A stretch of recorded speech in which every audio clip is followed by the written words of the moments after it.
Good morning, GM. This is Camp episode 5. We're officially over the halfway mark of the series, which is super exciting. Today we're joined with Richard from Orb Labs and Philip from Klaster, and also Jasper back after missing last week, our CTO at SEDA. Very exciting episode today. We're going to be talking two different solutions that are outside the normal stack that we've been exploring with some of the other frameworks. And also what's really, really exciting is both Klaster and Orb Labs have both recently put out betas in some form. So Orb Labs working with a private beta, and I've seen a demo from Klaster floating around multiple chain abstraction groups, which is super exciting. As always, we'll start the camp episode the same. So just a little bit of an intro into yourself, a little high level on your project that you're working on, and then we'll dive into the segments from there. So Richard, I'll hand over to you first, sir. Yeah, I'm Richard. I'm one of the co-founders of Orb Labs, and we're building something called a chain abstraction provider.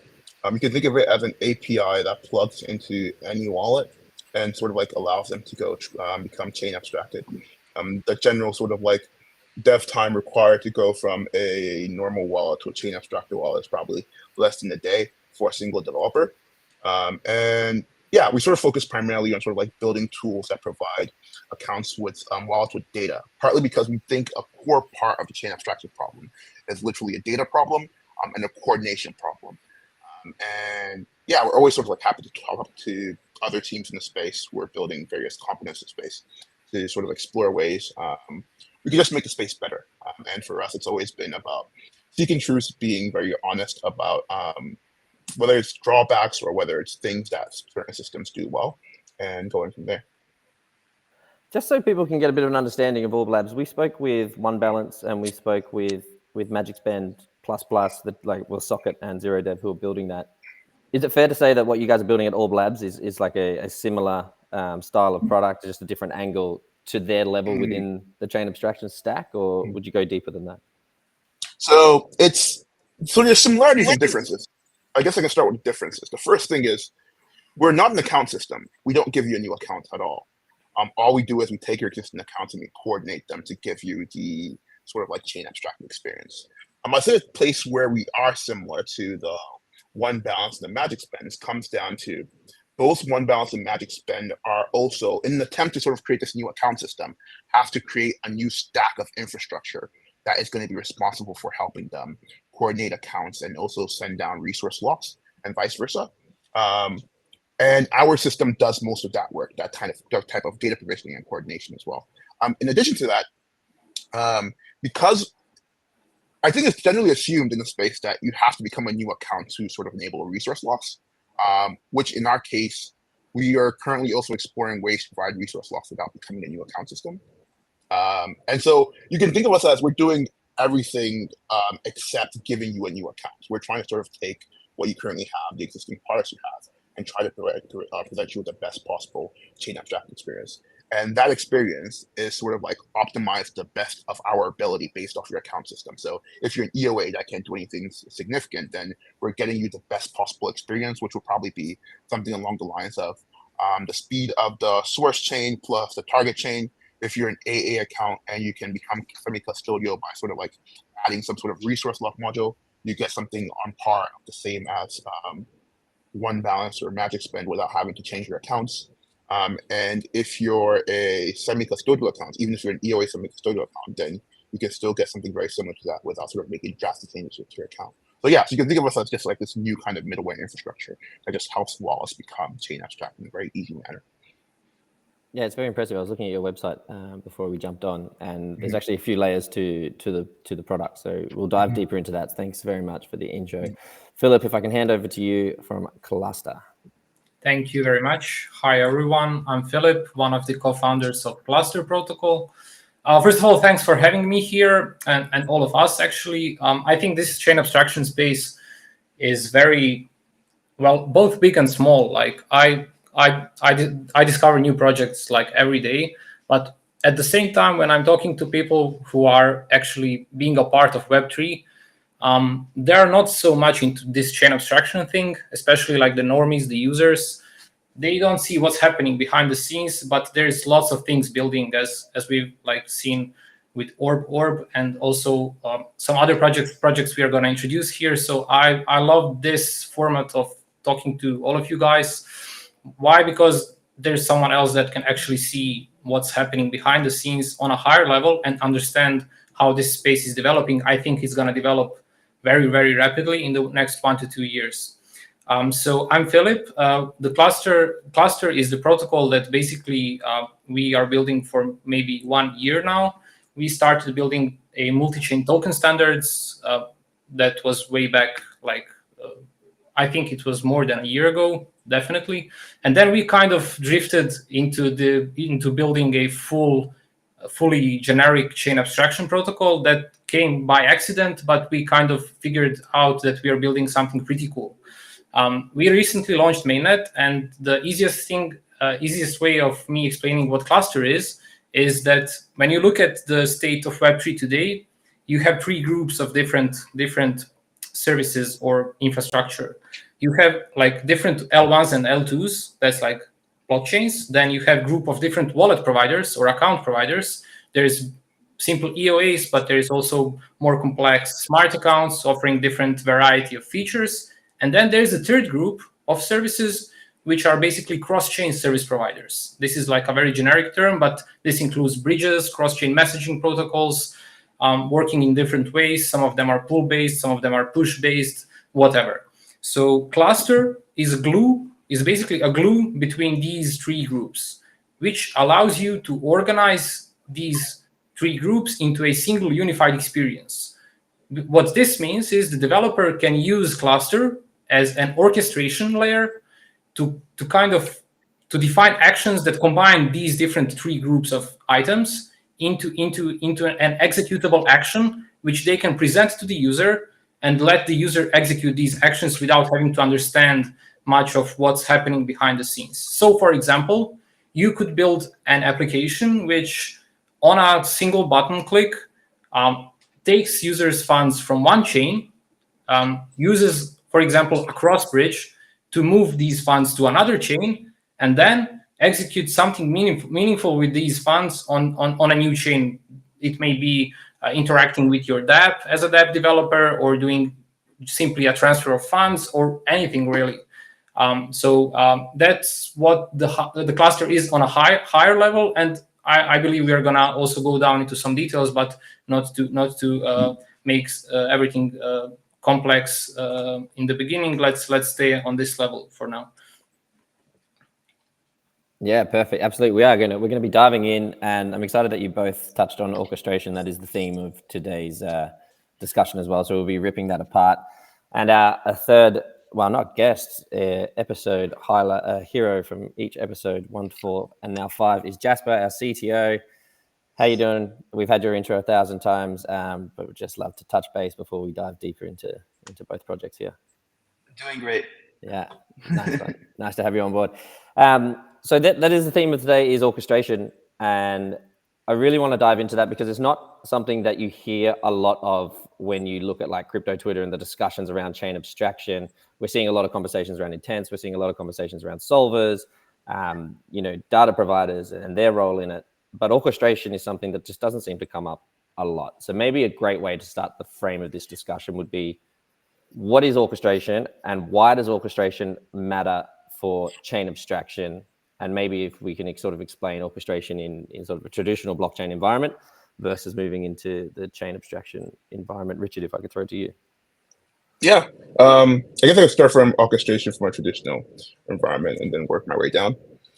So generally speaking, when you come to in distributed systems, when you have a bunch of different machines and tools that are sort of like acting independently or are separated and tend to want to sort of like organize and operate as a group, you sort of like need to develop protocols and tools that make it possible for these systems to communicate and come to a consensus to achieve certain goals. Now, this is something that's typically missed, but when it comes to chain abstraction, something very similar is going on. In this case, it's not machines necessarily, but it's accounts. Accounts, no matter how you consider them, are disjointed.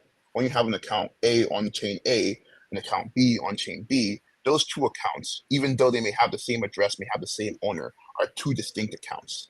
The idea behind chain abstraction fundamentally is we want all these accounts that exist across different chains to operate as a unit. We want them to sort of like coordinate among themselves and get certain tasks done. What are those tasks? As users, we're going to random apps. We're telling them, hey, we want to buy this asset. We want to sort of deposit into this lending protocol. We want to deposit into this yield vault. We want to withdraw from these yield vaults. These are all sort of like actions that we want these accounts to coordinate on achieving. Now, the problem is, right now, in the way we've currently designed or built in the interoperability space in the last few years, the approach we've developed is more so we almost expect the users themselves to understand how to coordinate these accounts. So we're telling the user, okay, you go look into your account somewhere, figure out how many assets you have on this chain, how many assets you have on that chain, figure out the best mechanism or bridge to move these chains across two different accounts, assets across different accounts, so that then you probably have the proper assets and state in your account so that you can then interact with some front-end application. The whole essence of like crypto being broken from a US perspective is because we're throwing a lot of burden on top of the user to sort of coordinate their account. In chain abstraction, at least, the goal we're aiming for chain abstraction is to sort of take away that burden. And the way we take away that burden is almost entirely dependent on how we come or develop systems to coordinate and orchestrate these accounts. Any tool, any system, any middle layer that allows people to coordinate and orchestrate these accounts can effectively achieve chain abstraction. Now, when we say coordination, I think like right now in the chain abstraction space, there are two sort of like around coordination and orchestration. The first one is around and coordination. And I make applications that have components across different chains and coordinate them to, again, achieve a certain goal. I would say these two systems actually sort of like have slightly different bases. On level, they can do that you can't do applications. The main one being, since the account level relies primarily on transactions, I do most of that coordination by just providing people with proper data that gets inserted and injected into applications and transactions that help them achieve whatever state transitions they want across any chain that they're on. Whereas on the application level, the thing that you're most concerned about is like, how do you get data safely from one chain to another to sort of like perform certain actions?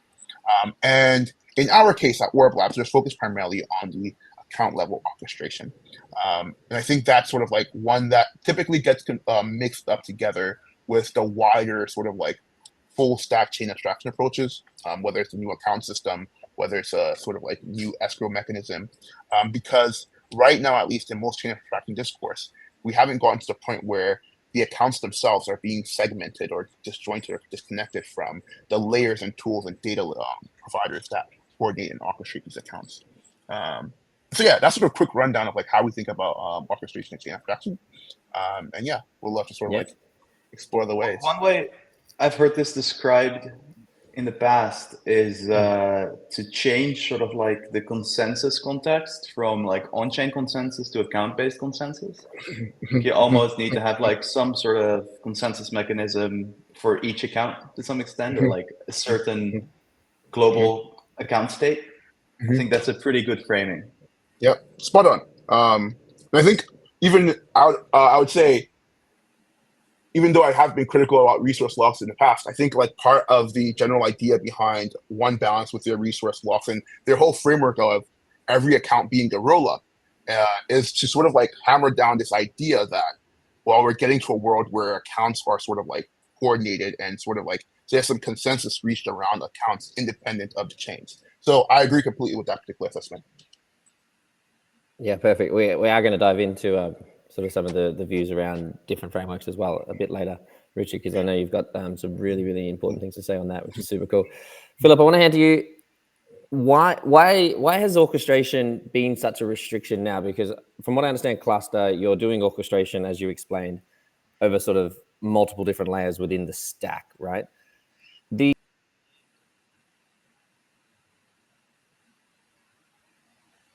What's been the difficult orchestration, if you like?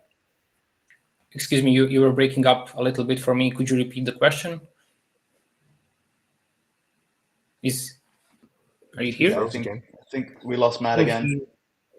Did some of you hear his question, maybe, or we're gonna have to wait for?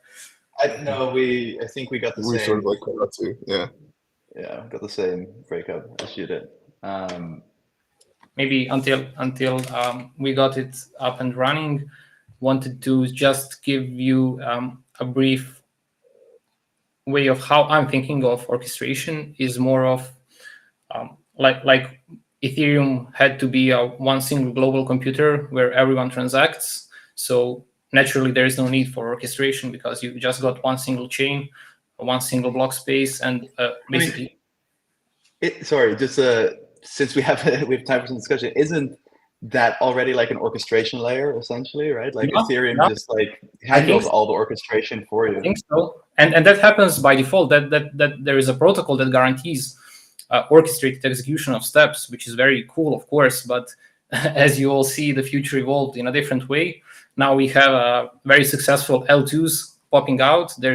I think actually the L2 has been a major success in the Ethereum ecosystem development. You see all the users, all the activity attracted by Base, and some other winners in this space. So, but yeah, if you were bounded to a single chain, you could, for example, execute like approve plus mint NFT transaction series of steps, which are, as you've said, orchestrated by the chain, and they execute atomically. They are either successful or failed. But if I want to mint an NFT with my USDC I'm having on Ethereum, but I'm minting an NFT on Polygon, these are separate chains, separate block spaces, separate world states, basically. So there has to be an orchestration, basically orchestration service, whatever that may be. Let's keep it generic, which kind of, like, me as a user, I express my intent. I want to mint an NFT on this chain. And basically not on this chain, but I can use this term, this chain, and I have these funds on some other chain. So now we have different block spaces, different world states. They all have their chains running behind the scenes, and I express this intent. I want to see it executed. Now I don't have a guarantee of a single chain that these steps are going to be executed. So there has to be an entity which relays steps behind the scenes and this basically achieves the desired outcome, which is me having an NFT on this other chain. So, sorry, we drifted away into some discussion here. You broke up for a second. Yeah, we've just had to reboot the modem here. I apologize for that. I was just explaining to Richard before that we use this service because we don't want rugs like Twitter Space. And here we go, we got rugged. Philip, apologies for that. But carry on. We were just talking different definitions of what orchestration means when bounded to a single chain, and then what orchestration actually is when we have multiple chains running in parallel today. Not sure if that's what your question was, but that was the discussion right now. Yeah. No, Let's continue the discussion, right? Yeah, keep going into it. So I'd love to know that because maybe just to flow on from that, when we have all these chains running in parallel, we have all these actions happening, because the way that I think a good way to visualize chain abstraction, right, is like people from single entry points, applications, right, are coming in, but under the hood, all these chains, there's settlements going on, chain A, chain B, chain C, and there's, people like SEDA, for example, we're in the middle saying, yes, that happened on chain A, and we're passing that information to chain B, or whatever. There's so many different elements to it. So maybe you can talk about, like, for the chain abstraction parallel world, what are the tools that you need to create orchestration to help people sort of understand how it actually works between all these chains? What is it that you guys are actually doing at Klaster to enable orchestration? You have to give the users the ability to express their wanted intents or like their wanted outcomes, basically. That's one thing. And then the thing number two is you need to have a trustless infrastructure, which can be consisted of different parts, which kind of, given only the user's approved and signed intent of their wanted action, takes the signature or an approval or whatever you want to call that, and basically takes care that all of this gets executed in fairly quick way and have the user have the best possible user experience. So that's very generic. But in Klaster's case, we kind of wanted to think long term with this one. So So the thing is, when you want to improve the UX, you find yourself sacrificing the decentralization to achieve a great UX. So we wanted to achieve both. So improve on the UX side today, whatever we can do to improve the UX part of the chain abstracted experience, but also remain sufficiently decentralized. So we are designing Klaster as a protocol, which is basically a collection of nodes which can be run by anyone, you, me, whoever wants to. There is no strong requirements on the hardware or anything like that.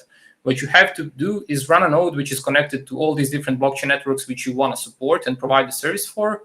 And you need to have a wallet which is sufficiently funded with native coin on all of these chains, so that you as a node operator can provide service to others to execute their complex intents which span across different chains. So that's what Klaster essentially is. It's an infrastructure consisting of different nodes, many nodes, all the same, but operated by different people, which provides to the developers an infrastructure and an SDK which understands this infrastructure behind the scenes, which allows these developers to build chain abstracted applications. When I say chain abstracted application, I mostly refer to the application like when you actually open up an application on your browser, you do not see a switch network button. You see an application, you see different buttons. If that's a staking application which basically borrows or lends on some money market, you just see these buttons, and then you see some amounts which you can provide as an input, but you do not see a switch network button, and your application does not refresh or reload or change as you are switching these networks. We think this is the way that dApps evolved initially, and all of us Web3 users quickly got used to the fact that you can switch networks and your whole application is going to reload.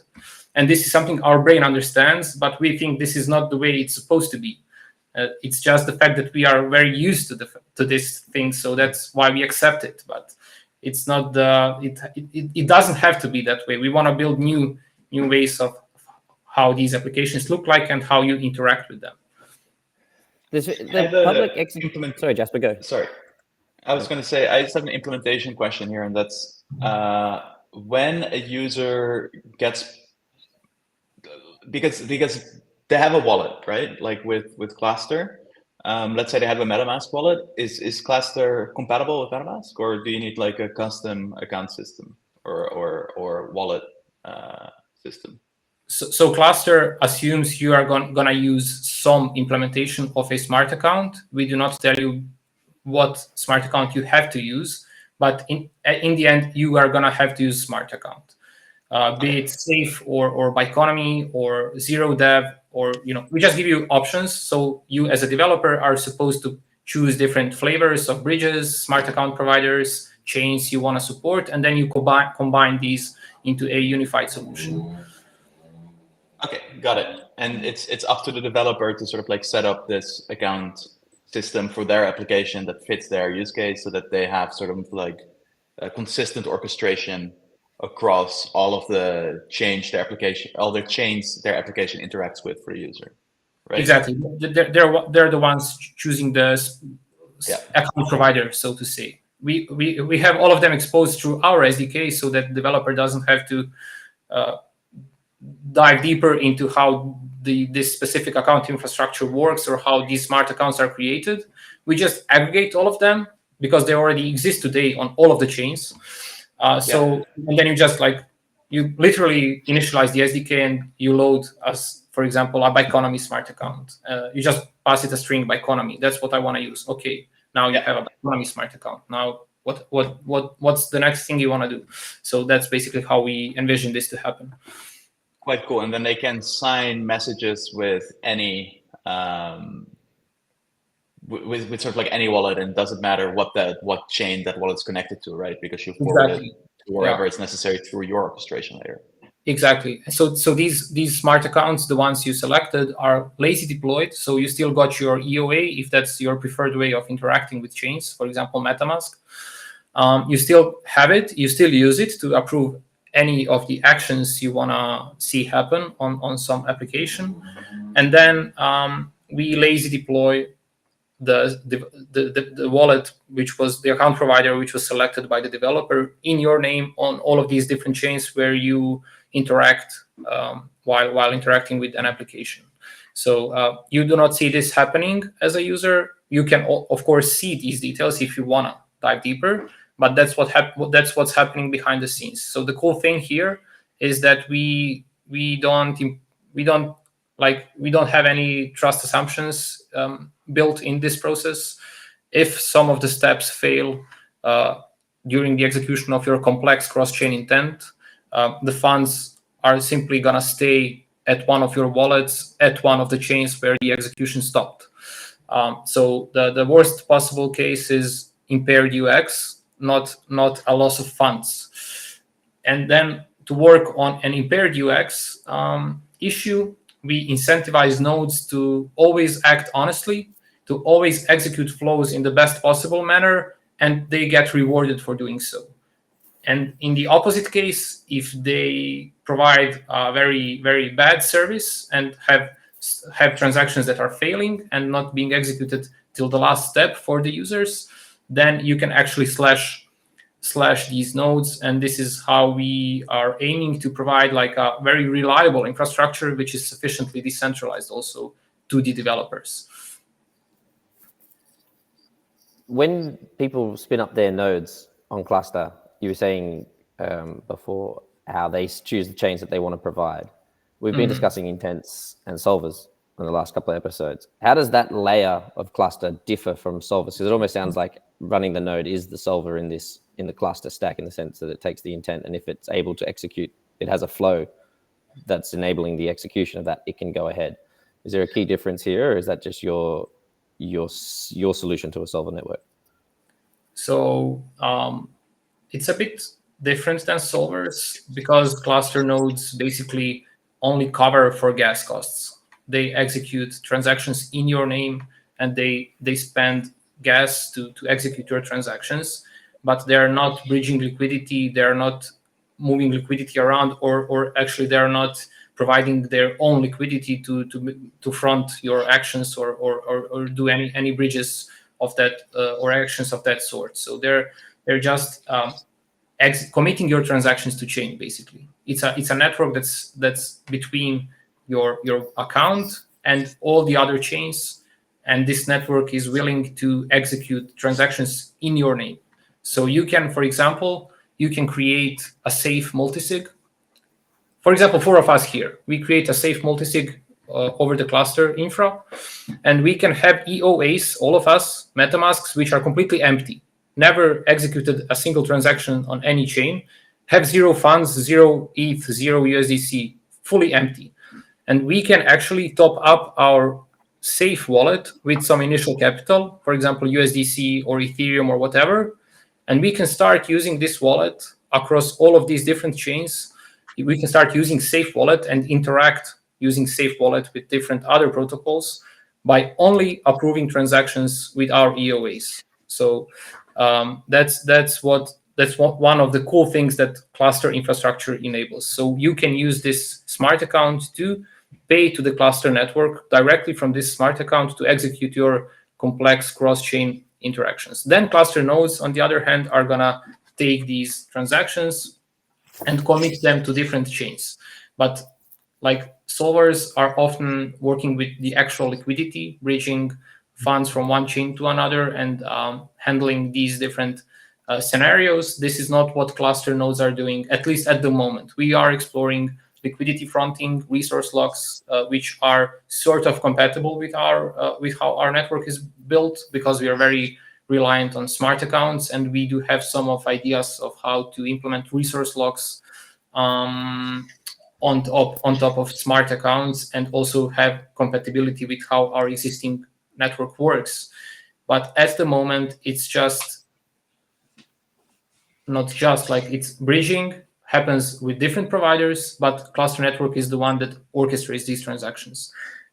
It executes a bridge transaction in your name when it thinks it's the best time to execute this transaction as a one step of your complex cross-chain interaction. So I think it's sort of like the relayer versus solver semantic here is sort of going on. But it sounds like Klaster network is more of a sort of like almost like a marketplace or a network that orchestrates relaying of sort of like complex cross-chain transactions. Would that be one way to frame it then? Relaying is one thing, yes, but cluster nodes also have to do complex simulations, and they have to be able to order your series of transactions into a flow that makes sense. So you They're as a solving user, something. No, I'm joking. you as a user, you sign once and you sign a bunch of transactions, say 10 of transactions. These 10 transactions, one of them moves funds from chain A to chain B, and then the second transaction swaps these funds on chain B for something else. Then the third transaction moves these funds again from chain B to chain C. So you sign these transactions up front, and cluster network receives a bunch of these transactions. So the network has to make sense out of these transactions. It has to figure out the ordering of events, and when it has to execute which transaction. And there is a very, very cool way of how the network is doing this. But basically, it's a little bit more than just a relayer network, because it has to be able to deduce the ordering of events of any arbitrary series of transactions which you provide to the network, and also has to offer a cryptographic guarantee that it's going to execute your transactions, or it's going to get slashed. So we are still not fully decentralized, but we do have cryptographic commitments already operating.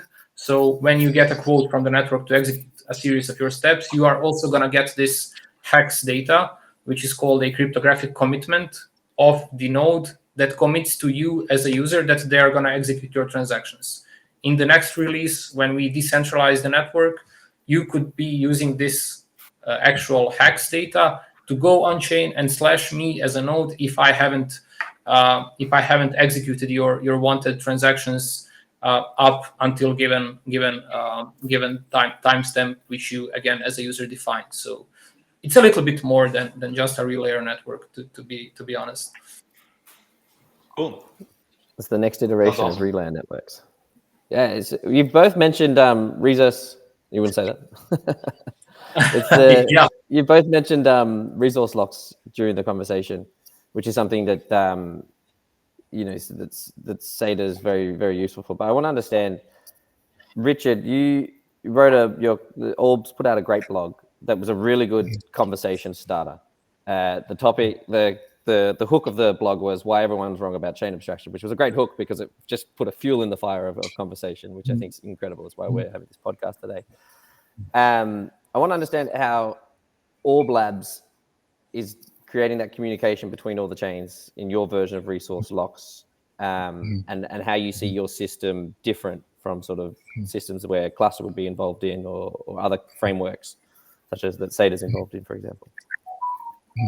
Yeah, speak more to that. I think going back to the piece we wrote a few months back, the general idea then was like, I think it came around a time when everyone was raving about the Cake framework, which obviously we thought was a great starter for conversation.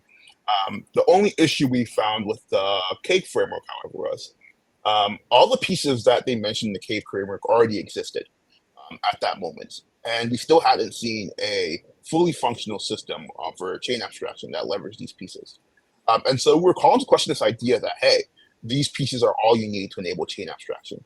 I think the crux of the paper was like, one, there are definitely missing components in the stack required for chain abstraction. You could argue those missing components are the most critical pieces of chain abstraction. And the second point we wanted to get across is that most of chain abstraction has already been talked about from this perspective of the underlying accounts themselves being broken. And until those accounts are fixed by sort of like making everyone move over to a new account system, effectively we can't sort of like provide chain abstraction. We want to sort of combat that idea by suggesting that most of chain abstraction was fundamentally an orchestration problem. And if you could orchestrate these accounts properly, you could achieve chain abstraction regardless of whatever account system you're using. Now, On the missing piece of the stack point, I think there's only one person who came out and vocally said, "Hey, I think you guys are wrong," and sort of attacked us for it. Everyone else was just silent. And a few weeks later, everyone started sort of like changing their systems to incorporate some elements of missing pieces that had been sort of like gotten in the stack.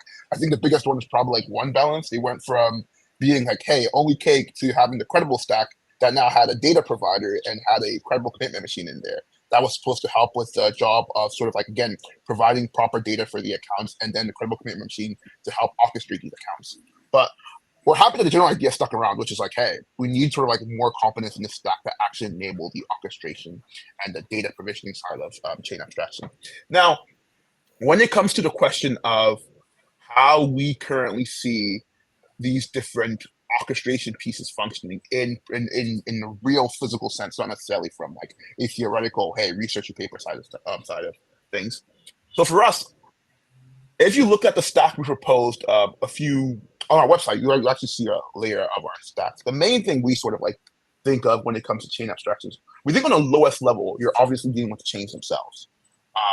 But it's not just you're dealing with the chains themselves from a perspective of sending down transactions. You're dealing with the chains themselves from a perspective of data. You need some entity that takes on the responsibility of aggregating and unifying this data. The simplest way to put this would be chain abstraction actually changes the job of an RPC node. Because you're not necessarily dealing with one single account with one chain and their state anymore. You're dealing with dozens, if not hundreds of them at the same time. And whatever account system aiming to enable chain abstraction will need access to all that data at the same time, all the time, just to do the most basic functionality. From there, the most important thing is obviously some sort of state marketplace. We sort of like tend to refrain from using the word intent protocol because I think it's been used and corrupted so many times over the years. It becomes really hard to sort of explain or say anything meaningful about intents after a while. But the main idea is you need some sort of state marketplace. You need a way for you to be able to tell certain people or certain chains, can you help me achieve this particular state so that I can do something else? And in payment for helping me achieve that state, I will give you some money. So it could be, help me get this particular asset, help me get this particular token, help me sort of like send this transaction down at this particular block time, help me get gas. These are all various state transitions that you sort of like need to be able to send down, basically sort of create a market for it. That's the interesting thing. I think one of the things that we've sort of like seen over the last few years, that typically goes unnoticed, however, is that most of the advancements that have been made on the account level, from even AA to even now the idea of resource locks and even sort of like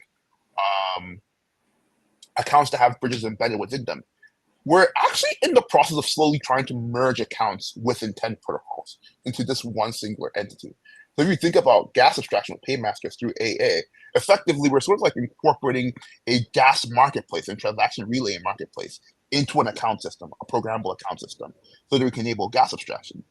If you look at most of the work around even resource locks and credible commitment machines, where you sort of like send a transaction down and someone comes down and sort of like verifies whatever's happened and then pays out the solver, we're sort of incorporating, again, an intent protocol into the account itself. Most of the work for a chain abstraction that's been proposed has been ways of just incorporating intent protocols into accounts. Now, the sort of thought process we're operating back then was like, hey, imagine if you're an account that would never be able to switch over because you're, say, you're an MPC system or whatnot, right? Would it be possible to sort of like segment this sort of like intent protocol into a standalone product and still allow you to create those same markets? A marketplace for gas, a marketplace for getting assets across chain, a marketplace for just getting random tokens. And so obviously that sort of became the bed for this idea of a general purpose state marketplace. You need a place where users can just purchase general arbitrary states. And with that marketplace, you can sort of enable things like bridging, you can enable things like gas abstraction, you can enable things like asset swaps without people having to sort of like integrate the intent protocols into the accounts. Now, where do resource locks come into all of this? Here's perhaps one of my more scathing takes on resource locks. I sort of like said a few of them yesterday in the Cake working group chat. Philip and Ms. Law were asking a few questions about resource locks and like their usefulness. And I was responding. I think I generally try to make sure that anytime I'm sort of like talking about a particular system that's being built, it's not from this sort of like negative take, but more so from like this illuminating take, sort of like highlighting certain things that can be improved. And I think my sort of thing with resource loss has always been, I think when they're designed properly, right, they actually have a possibly slightly negative impact on UX, which is kind of controversial. The reason being, if you look at how the main job resource loss is supposed to be providing here is basically making sure that you as a solver can't get rugged because we're ensuring that the account is only doing things that we can enforce that they won't go against, right? To do that properly, it means that all the assets in the account at any given point in time have to be finalized and they are not at risk of reorgs, right? Because if you're at risk of reorgs, I, as a resource lock manager or a credible commitment machine, I can't ensure in any way or form that you won't lose money if the underlying chain reorgs, which is like a huge problem for bridging. If you think about it, the reason why across bridges sometimes take 10 minutes or so to move from Ethereum and whatnot is because the solvers are scared if like they do $1 million transaction and something happens and Ethereum reorgs, I'm losing $1 million straight if nothing can do about it. So for you to be a resource lock coordinator or a credible commitment machine, you sort of like need to be able to provide guarantees on the finality of the assets and then send transactions down. The problem is that actually makes the UX worse for the user. Because now let's say I can't send a transaction down for like 10 minutes, 15 minutes because the assets I just bought haven't finalized. I'm screwed. Now you could argue that there's a one-time deposit that the user makes into the account, and then they don't have to deal with that problem anymore. But the more controversial take is it's actually not a one-time deposit. Every interaction on the Ethereum blockchain is effectively a deposit. If you sort of like swap on a Uniswap transaction, give them 1,000 USDC, they give you like a quarter ETH, that's a deposit of ETH into your account that haven't finalized and has to go through that 15-minute process. If you borrow from a lending protocol, it's the exact same thing. If you sort of like buy an NFT, all these things sort of have to go through finality. So if you build resource logs very well, where they enforce that, hey, solvers can't get rugged because you're protected against reorg risk, then user UX actually goes down a bit. But if you don't do that, let's say you get rid of the reorg risk problem, which I've actually heard that more and more teams building the resource log space are thinking about. Don't handle reorg risk. Just focus on making sure the users can't rug you. That's it. If you do that, the problem there is the impact of resource logs become less significant. Why? Because in practice, the only thing you're actually doing is you're getting rid of a few seconds of time that it would take for the transaction to get lodged onto the underlying chain. If you're on Ethereum, I mean, go on. Yeah, if you get rid of reorg risks, then also existing bridges, intent-based bridges, which are functioning today, they're also gonna benefit from this, right? I agree. So then, obviously, we end up with the same when moving funds between chains, right? And the other thing is like if you sort of like do have resource loss on the account, you in the best case scenario sort of like eliminate maybe the 15 minutes on Ethereum, but a few seconds on L2 where the transactions have to get logged into the source chain, and you just have now only the target chain speed. But again, the question is all that work worth the 15-second reduction in transaction times in Ethereum mainnet? I can't say for certain if it is. I was actually sorry. Go. Sorry. No, I was actually testing our. I'm sure all of you have seen that we launched the demo chain abstracted Aave, which was built on top of Klaster infra. So I'm playing around with this application every day just to see how everything behaves. And I was actually doing that thing this morning, and I was actually rebalancing my portfolio, moving funds from Base to Polygon because the rates were the best there. And then I was like wondering what's the UX being like, and I was actually counting the seconds of how long does it take to execute these steps. It was under 1 minute. I guess the whole process of me initiating the transaction, paying for funds. I paid for funds from my USDC wallet on Optimism. I moved funds from Base to Polygon, and then transaction number 3. These funds, when landed on Polygon via a cross bridge, they got supplied on Aave. So this is 3 different transactions orchestrated behind the scenes.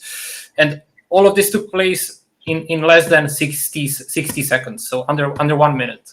And I was wondering, like, if this is already maybe for some use cases a good enough flow. Would you, as a user, be happy seeing this spinner for maybe 30 to 60 seconds and then seeing your funds being supplied on a different market? I mean, it's a long period of time when you compare to different Web2 apps and experiences you got there, but still, it's not that much really. And taking also into account that it can be reduced even more, I'm not sure what to think about all of that. And also, like, we have these inherent limitations of chains, which we are combining into a single solution. I'm not sure if we can even theoretically achieve like something that some people maybe envision of all of this to have like sub 1 second transactions or results happening on different chains. I don't think that's even technically possible, but I'm not sure. Don't count me on that. Yeah, so I agree, and I think going back to the earlier point, in a world where we're this sort of like critical of resource loss, why are we building resource loss to begin with? Why are we even exploring this space? And I think a core reason for this is because even though I think the average person probably won't benefit much from resource loss, I think there are certain people that will benefit from it.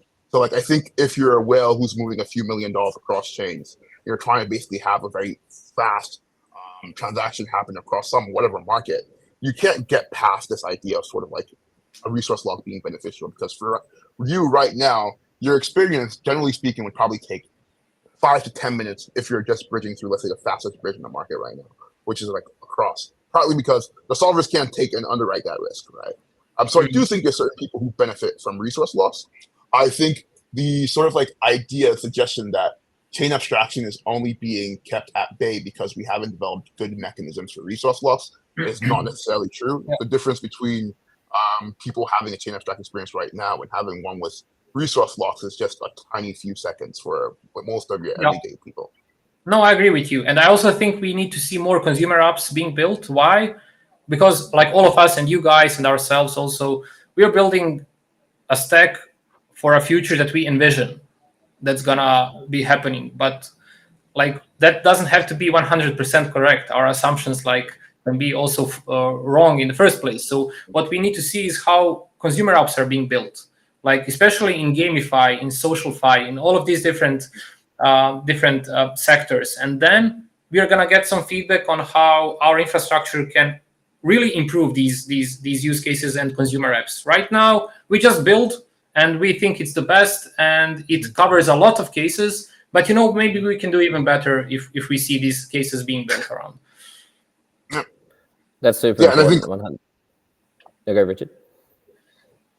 You just mentioned GameFi and made me realize I think GameFi is another category that would probably benefit a lot from resource loss, but like that's another quite discussion for another day.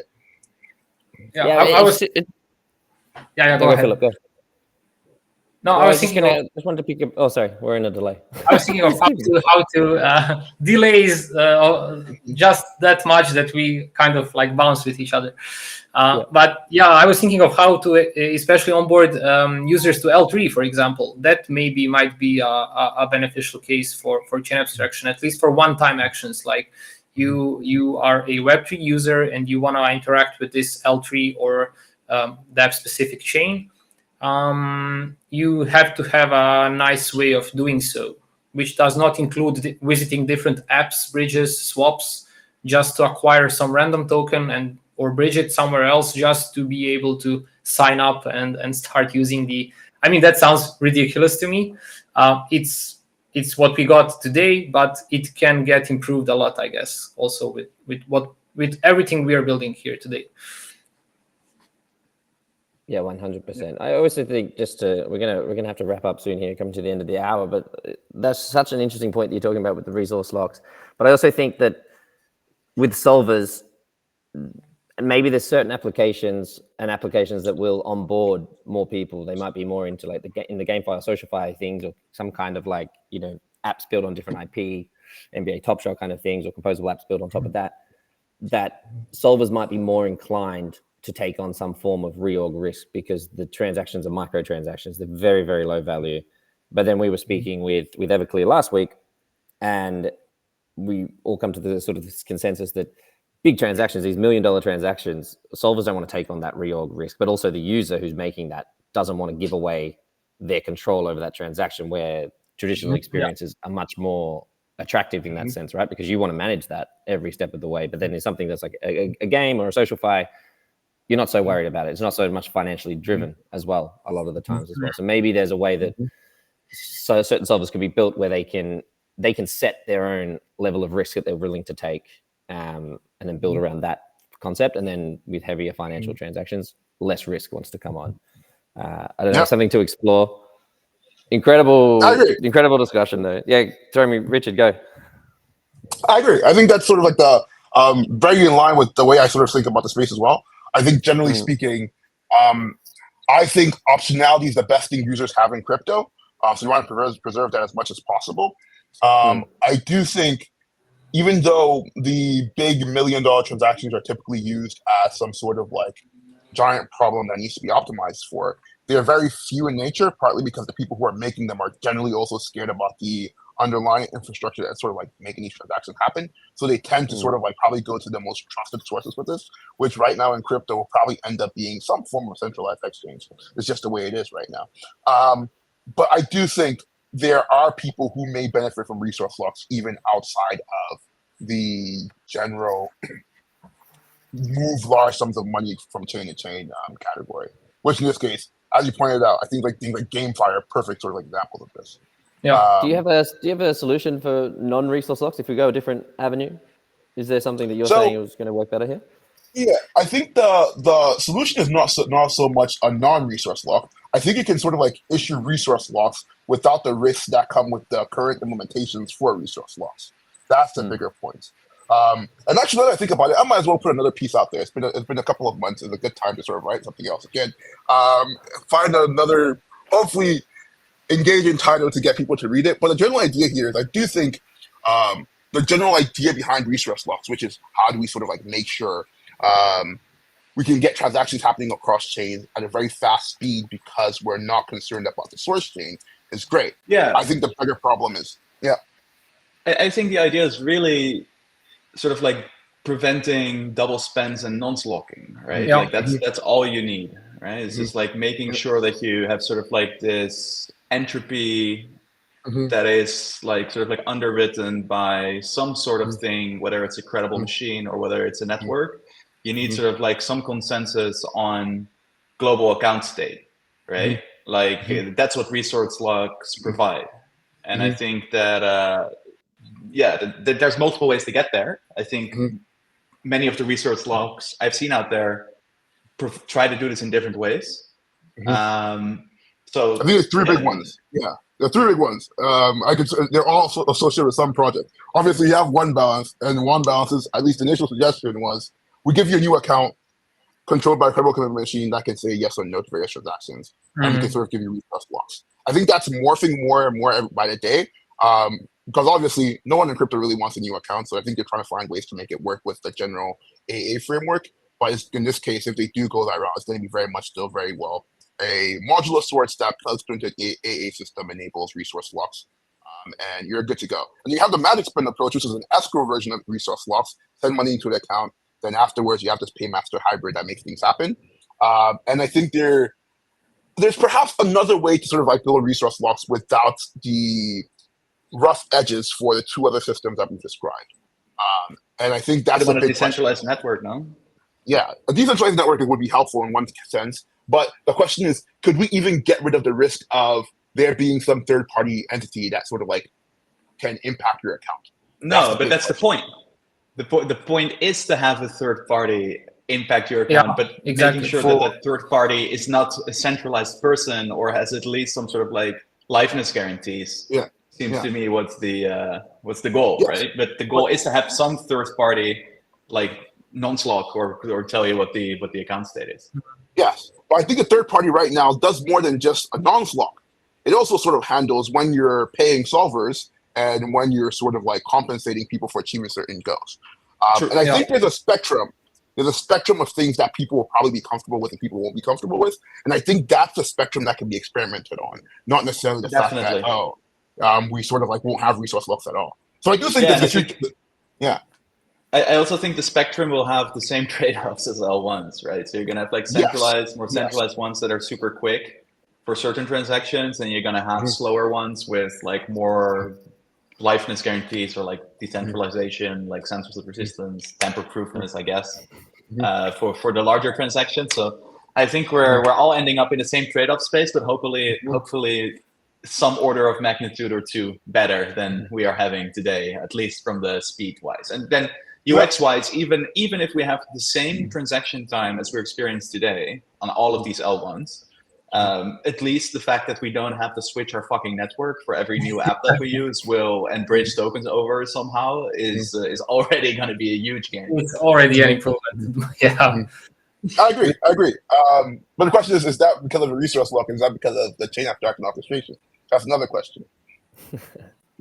No, that is you need resource locks for that. No, because they're the same thing. If we really talk about it, right? Like resource locks is like one mechanism for orchestrating, right? And I think it is good, or even kind of what Philip was saying about what his network does. It sounds to me kind of like a decentralized resource lock mechanism where it's not necessarily locked, but the ordering, which is what the resource locks is a tool to do, is done by the nodes within the Klaster network. No, so you achieve sort of the same thing as with resource locks, which is sort of like. Well, it's I wouldn't say it's centralized because you like the network is not aware of how funds are being bridged. The network simply executes transactions. That's what it. That's only the thing that it knows about. So.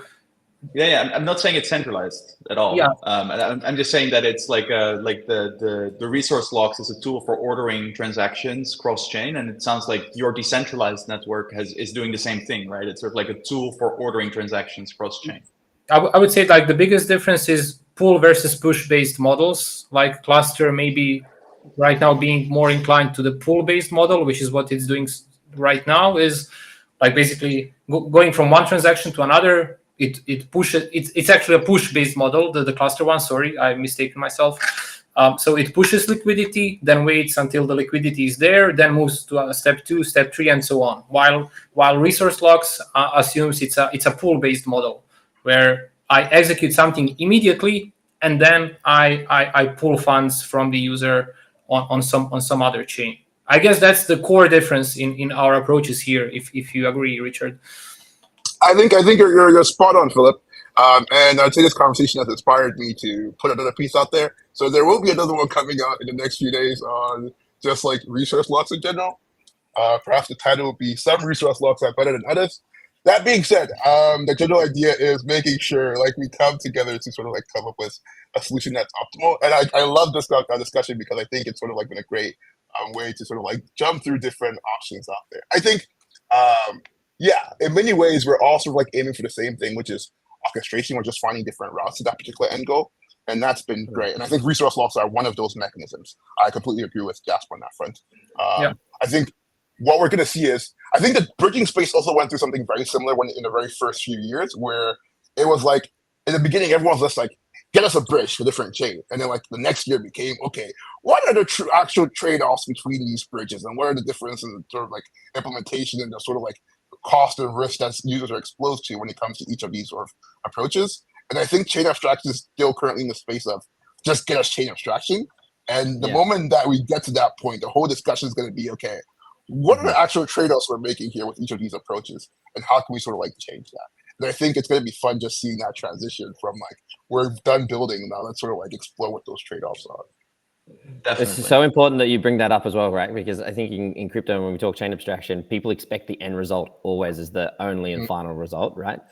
But any industry out there is always constantly going through exactly what Philip was saying in the fact that we have this trade-off space. We need to decide, well, which is the best way to manage these trade-offs, and what are we going to sort of allow and not allow in order to get more people just to come in, so that we can test these things, we can test these dApps, and then go, okay, cool, here's the feedback, we can improve this, or this wasn't working or whatever. So we can start to see the whole picture and constantly evolving. And one of the conversations we had with Ilya from Near a few months ago was this idea of that chain abstraction is the final chapter, but there's a whole series of chapters within chain abstraction as well. And I think it's a great message for crypto Twitter right now, right? Because they're all looking for chain abstraction to be like the holy grail, the end of the road. That's it. We succeeded. We're final. but we're just coming into the series of chain abstraction and all the different, futures that are going to come out of that. So super exciting. Looking forward to that piece. Make sure you tag us all in that so we can boost that. Richard, At least always for 2 weeks. Come soon. Yeah, I love the fire starter that your conversations are, and I really enjoyed this discussion. Philip, really enjoyed your angles as well. We'll be back next week with Particle Network as well. Thank you all for your 60 minutes. Really appreciate it. Thank you for having us on this episode as well. This is great. Thank you. Catch you both. Thanks, guys. Thank you.